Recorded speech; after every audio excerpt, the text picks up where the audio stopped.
사도신경하심으로 우리의 신앙을 하나님 앞에 고백합니다. 나는 전능하신 아버지 하나님, 천지의 창조주를 믿습니다. 나는 그의 유일하신 아들 우리 주 예수 그리스도를 믿습니다.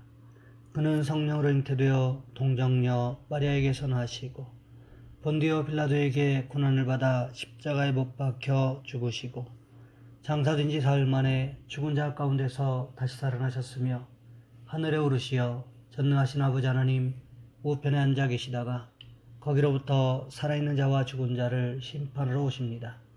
나는 성령을 믿으며 거룩한 공교회와 성도의 교제와 죄를 용서받는 것과 몸의 부활과 영생을 믿습니다.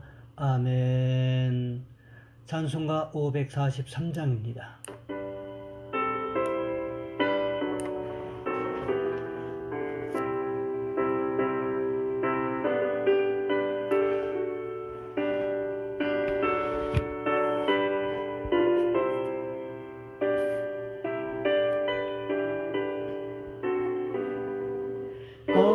어려운 일 당할 때 나의 믿음 적으나 의지하는 내 주를 더욱 의지합니다. 세월 지나갈수록 의지할 것뿐일세. 무슨 일을 당해도 예수 의지합니다. 성령께서 내 마음 밝히 비춰주시니 인도하심 따라서 주만 의지합니다.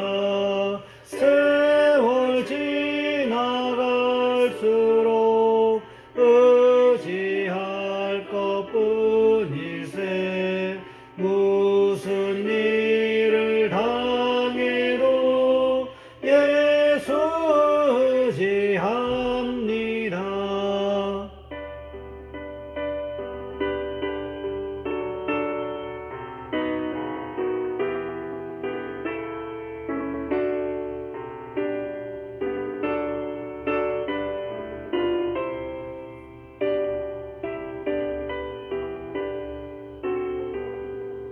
밝을 때의 노래와 어두울 때의 기도로 위태할 때 도움을 주께 간구합니다.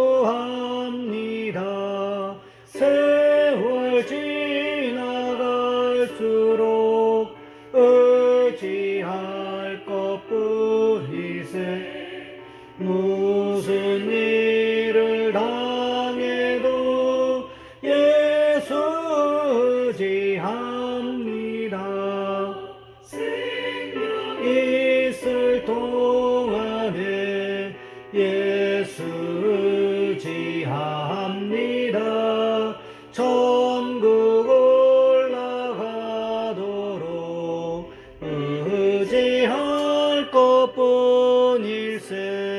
세월 지나갈수록 의지할 것뿐일세. 무슨 일을 당해도 예수 의지합니다.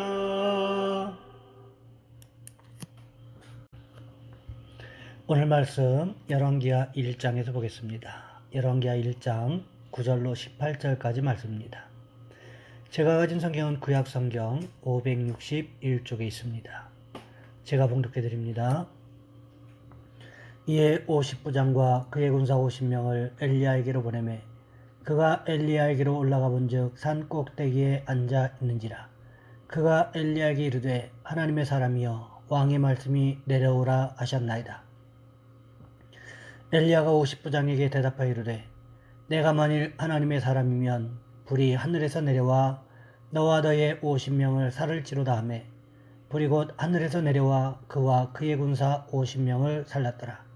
왕이 다시 다른 50부장과 그의 군사 50명을 엘리야에게로 보내니 그가 엘리야에게 말하여 이르되 하나님의 사람이여 왕의 말씀이 속히 내려오라 하셨나이다 하니 엘리야가 그들에게 대답하여 이르되 내가 만일 하나님의 사람이면 불이 하늘에서 내려와 너와 너의 50명을 살을지로다 하매 하나님의 불이 곧 하늘에서 내려와 그와 그의 군사 50명을 살랐더라.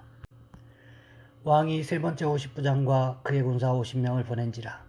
셋째 50부장이 올라가서 엘리야 앞에 이르러 그의 무릎을 꿇어 엎드려 간구하여 이르되 하나님의 사람이여 원하건대 나의 생명과 당신의 종인 이 50명의 생명을 당신은 귀히 보소서. 불이 하늘에서 내려와 전번에 50부장들과 그의 군사 50명을 살랐거니와 나의 생명을 당신은 귀히 보소서 하며 여호와의 사자가 엘리야에게 이르되 너는 그를 두려워하지 말고 함께 내려가라 하신지라. 엘리야가 곧 일어나 그와 함께 내려와 왕에게 이르러 말하되 여호와의 말씀이 내가 사자를 보내 애굽으로 내신 바알세부백이 물으려 하니 이스라엘에 그의 말을 물을 만한 하나님이 안 계심이냐. 그러므로 내가 그 올라간 침상에서 내려오지 못할지라. 내가 반드시 죽으리라 하셨다 하니라. 왕이 엘리야가 전한 여호와의 말씀대로 죽고 그가 아들이 없으므로 여호람이 그를 대신하여 왕이 되니 유다 왕 여호사밧의 아들 여호람의 둘째 해였더라. 아하시아가 행한 그 남은 사적은 모두 이스라엘 왕 역대지략에 기록되지 아니하였느냐. 아멘. 오늘 본문의 말씀을 가지고 아하시아의 교만이라는 제목으로 함께 말씀을 살펴보겠습니다. 고대 그리스의 철학자 디오게네스는 자신의 생각을 거리낌 없이 행동으로 옮기는 사람으로 유명했습니다. 하루는 어떤 부자가 그의 명성을 듣고 가르침을 얻고자 그를 자기 집에 초대했습니다. 부자의 집은 으리으리했습니다. 정원은 온갖 기와 요초로 가득했고 집안은 각종 보석으로 꾸며졌습니다. 부자는 자신의 집을 자랑하느라 디오게네스에게는 단 1분도 말할 기회를 주지 않았습니다. 그러자 별안간 디오게네스가 부자의 얼굴에 가래침을 뱉어버렸습니다. 얼떨떨해 있는 부자에게 그는 이렇게 말했습니다. 당신의 집은 너무 아름다워서 아무리 둘러보아도 내 가래침을 뱉을 만한 것이 없군요. 교만과 위선으로 가득 찬 당신의 얼굴만이 내게는 쓰레기통처럼 보이고 있습니다. 그래서 어쩔 수 없이 나는 당신의 얼굴에 가래침을 뱉었습니다. 혹시 우리도 남이 보기에 디오게네스의 침세례를 받을 만한 모습은 아닙니까? 교만과 탐욕은 우리가 늘 경계해야 하는 것입니다. 누구를 만나든지 나의 말은 가급적 삼가고 겸손히 상대방의 말을 경청해 줄 수 있는 아량을 갖도록 노력해야 됩니다. 오늘 본문에 보시면 아하시아는 에글론에 보냈던 사신들이 돌아와서 전하는 말을 듣고 그 소식을 전했던 사람이 바로 엘리야 선지자라는 사실을 알아챘습니다. 아하시아 왕이 엘리야 선지자에 대해서 어떻게 알아차렸을까요? 아마도 아버지 아합 왕에게 엘리야 선지자에 대한 수많은 이야기들을 들었을 것입니다. 엘리야 선지자가 행했던 기적들 뿐만 아니라 엘리야 선지자의 모습에 관한 이야기도 들었을 것입니다. 그러니까 아하시아가 자신이 에글론으로 보냈던 사신들에게 말한 사람의 행색이 어떠한지를 묻고 들었을 때 바로 알아차리지 않았겠습니까? 그런데 문제는 어디에 있을까요? 아하시아가 자신이 가지고 있는 권력으로 엘리야 선지자를 좌지우지할 수 있다고 생각하고 있다는 거지요. 오늘 본문에 보시기 바랍니다. 아하시아가 어떻게 하고 있습니까? 오늘 본문 9절 말씀에 보시면 이렇게 기록하고 있습니다. 이에 50부장과 그의 군사 50명을 엘리야에게로 보내매 그가 엘리야에게로 올라가 본즉 산 꼭대기에 앉아 있는지라. 그가 엘리야에게 이르되 하나님의 사람이여 왕의 말씀이 내려오라 하셨나이다. 50부장과 그의 군사 50명을 엘리야 선지자에게 보낸 사람이 누구였을까요? 아하시아 왕이었다는 거지요. 엘리야 선지자에게 보냈더라고 성경은 기록하고 있습니다. 그런데 말씀을 가만히 살펴보시기 바랍니다. 엘리야 선지자에게 50부장과 그의 군사 50명을 보낸 이유가 무엇이었을까요? 50부장이 다짜고짜 엘리야 선지자를 보고는 어떻게 말했습니까? 하나님의 사람이여 왕의 말씀이 내려오라 하셨나이다. 아하시아 왕이 당신을 데리고 오라고 했기 때문에 당신을 데려가야 되겠다. 이렇게 말하고 있다는 거지요. 무엇이 느껴지십니까? 당신을 강제로라도 내가 데려가야 되겠다. 이런 의미가 느껴지지 않으십니까?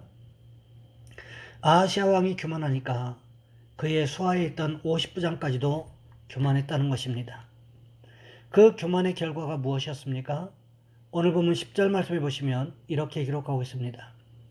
엘리야가 50부장에게 대답하여 이르되 내가 만일 하나님의 사람이면 불이 하늘에서 내려와 너와 너의 50명을 살을지로다 하매 불이 곧 하늘에서 내려와 그와 그의 군사 50명을 살랐더라. 무슨 뜻일까요? 50부장은 엘리야에게 하나님의 사람이라고는 말은 했지만 하나님의 사람이라는 사실을 믿지 않았음을 여실히 보여주는 사건이라고 할 수 있습니다. 아하시아 왕이 자신이 보낸 50부장과 50명의 군사들이 불에 타 죽었다는 소식을 들었습니다. 그러자 아하시아 왕이 어떻게 하고 있습니까? 또다시 50부장과 50명의 군사들을 엘리야 선지자에게 보냈습니다. 그런데 어떻습니까? 첫 번째 왔던 50부장과 두 번째 왔던 50부장이 한 단어만 다르고 내용이 똑같이 말하고 있다는 것입니다. 오늘 본문 11절 말씀해 보시면 이렇게 기록하고 있습니다. 왕이 다시 다른 50부장과 그의 군사 50명을 엘리야에게로 보내니 그가 엘리야에게 말하여 이르되 하나님의 사람이여 왕의 말씀이 속히 내려오라 하셨나이다 하니 두 번째 왔던 50부장이 첫 번째 엘리야에게 갔던 50부장의 이야기를 듣지 못했을까요? 그렇지 않았을 것입니다. 충분히 들었을 것입니다. 그런데 이 50부장은 자기 힘으로 엘리야 선지자를 아하시아 왕 앞으로 끌고 갈 수 있으리라고 생각했던 것 같습니다. 자기 말고도 50명의 군사들이 더 있으니 엘리야 한 사람쯤이야. 아무리 반항한다고 하더라도 아하시아 왕 앞으로 데리고 갈 수 있다고 생각했던 것 같습니다. 그러자 엘리야 선지자가 첫 번째 50부장에게 했던 말과 똑같은 말을 하고 50부장과 50명의 군사들이 불에 타 죽는 똑같은 사건이 벌어지고 말았다는 것입니다. 잠언 기자는 분명하게 이야기하고 있습니다. 잠언 16장 18절 말씀해 보시면 이렇게 기록하고 있습니다. 교만은 패망의 선봉이요 거만한 마음은 넘어짐의 앞잡이니라. 예수님도 어떻게 말씀하셨습니까? 높은 자리에 앉지 말고 아랫자리에 앉아 있으라고 말씀하셨다는 것입니다. 교만은 사람을 망하게 하는 지름길이라는 것을 우리는 기억해야 한다는 거지요. 첫 번째 50부장과 두 번째 50부장, 이 두 명의 50부장들은 말하는 것도 행동하는 것도 아하시아 왕과 어쩌면 그렇게 비슷한지 모르겠습니다. 그 결과 그들의 인생은 어떻게 마무리되었습니까? 엘리야 선지자가 말했던 것처럼 하늘에서 불이 내려와 살라 버렸다는 것입니다. 아하시아 왕은 두 번씩이나 똑같은 일이 벌어졌음에도 불구하고 세 번째 또다시 50부장과 50명의 군사들을 보내고 있습니다. 누구와 비슷합니까? 출애굽기에 기록된 바로와 너무나 흡사하다는 거지요. 하나님을 마음에 두지 않았기 때문에 마음이 완악하고 교만했던 바로의 행동과 오늘 본문의 아하시아의 행동이 비슷한 것을 발견할 수 있게 된다는 거지요. 세 번째 50부장은 첫 번째 50부장과 두 번째 50부장과는 다르게 선지자를 두려워할 줄 아는 사람이었습니다. 첫 번째 50부장과 두 번째 50부장처럼 했다가는 자신도 불에 타 죽을 것이라는 사실을 깨달았다는 거지요. 그래서 그는 어떻게 합니까? 오늘 보면 13절과 14절 말씀해 보시면 이렇게 기록하고 있습니다. 왕이 세 번째 50부장과 그의 군사 50명을 보낸지라 셋째 50부장이 올라가서 엘리야 앞에 이르러 그의 무릎을 꿇어 엎드려 간구하여 이르되 하나님의 사람이여 원하건대 나의 생명과 당신의 종인 이 50명의 생명을 당신은 귀히 보소서. 불이 하늘에서 내려와 전번에 50부장 둘과 그의 군사 50명을 살랐거니와 나의 생명을 당신은 귀히 보소서 하며 그는 마치 예수님 앞에서 수로보니게 여인이 모든 수모를 견디고 자신의 딸을 고쳐달라고 간구했던 것처럼 자신과 함께 온 50명의 군사의 생명을 귀중히 여겨달라고 엘리사 선지자에게 부탁하고 있다는 거지요. 결론적으로 어떻게 되었습니까? 자신과 함께 갔던 50명의 군사의 생명을 보존했을 뿐만 아니라 엘리야 선지자를 데리고 아하시아 왕에게로 갈 수 있었다는 거지요. 엘리야 선지자는 아하시아 왕 앞에 서서 하나님의 말씀으로 아하시아 왕을 책망하기 시작합니다. 그리고 침상에서 내려오지 못하고 반드시 죽을 것이라고 말했습니다. 그럼에도 불구하고 교만했던 아하시아는 히스기야 왕처럼 하나님 앞에 눈물로 간구하지 않았다는 거지요. 그래서 결국 그렇게 죽고 말았다는 것입니다. 그렇다면 아하시아 왕은 왜 죽었던 것일까요? 자신의 교만으로 인하여 죽었다고 해도 과언이 아니라는 것입니다. 그러니 우리는 어떻게 할까요? 날마다 하나님 앞에 겸손한 모습으로 살아가는 축복이 있으시기를 주님의 이름으로 부탁을 드립니다. 이 시간 우리 한 목소리 함께 기도하겠습니다. 하나님, 우리를 도와주셔서 아하시아처럼 교만하게 사는 것이 아니라 하나님 말씀 앞에 날 겸손한 모습으로 살아가는 축복이 있게 도와주시기를 원합니다. 또한 기도하실 것은 가정과 직장과 사업장과 삶의 터전을 위하여 하나님 우리에게 평안을 허락해 주시라고 이 시간 우리 주여 한번 간절히 부르신 후에 한 목소리 함께 기도합니다. 주여, 사랑의 하나님, 우리를 도와 주시기를 원합니다.